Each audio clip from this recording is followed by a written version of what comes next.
Yung mga anak na hindi marunong tumanaw sa magulang, kahit anong marating nito, hindi magiging makabuluhan.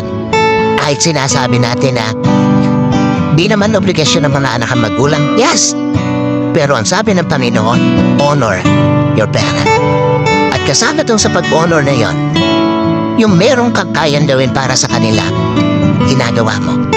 Sa mga anak na narito, kahit magkapamilya kayo, huwag niyong titingnan na ang dapat ninyong bigyan focus yung sariling pamilya na lang. Hanggat nabubuhay ang mga magulang ninyo, iparamdam ninyo na kaya ninyo silang i-honor in all aspect ng buhay. Huwag kayong iiyak sa kanilang libing dahil marami kayong regrets. No, that is hypocrisy.